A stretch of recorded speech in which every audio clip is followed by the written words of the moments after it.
Balama gello. Hadi her var tane sakay balama. Trong sập vào tiếng Mỹ cũng được gặp bài đi mà kìa. Salam alaikum. Bey, izin umruna sana çok polyana. İzin bize onu gazı. Kızma kılmayın ay. Gel hadi şöyle. Gel.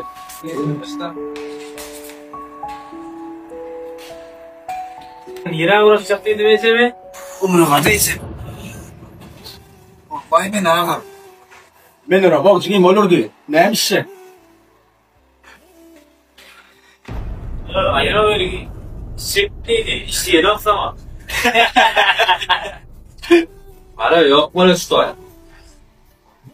Ya bana kahve bekliyorum. İzin. Oğlan ya hakikaten böyle. Ama yürü.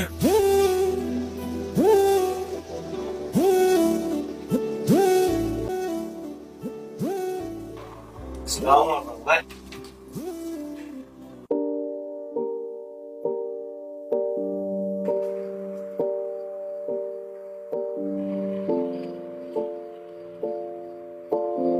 Ahir taptım seni. Gözlemek yerim olmadı.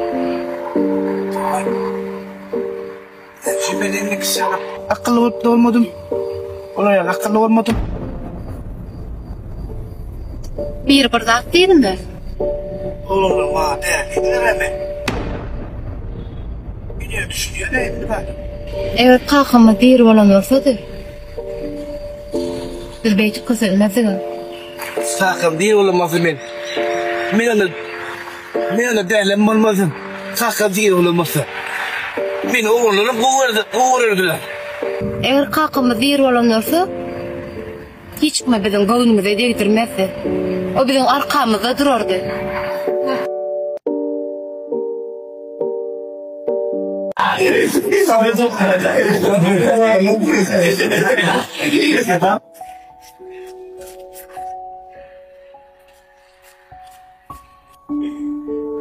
Bunlara bay kork gelirler.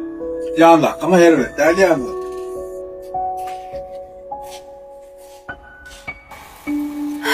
Haysı gönlü dedim. Ben bakam da. Ben bakam. Kendi zip gerçeği var. Böyle benim kendi yapayım kızlar.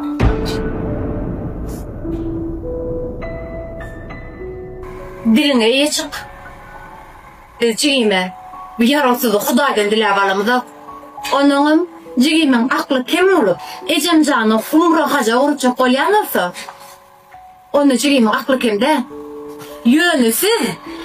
Aklı yerine olup. Cigime şu zatları etiyen olsanız. Men cigimin aklının kimliğine bir gramam tanımam.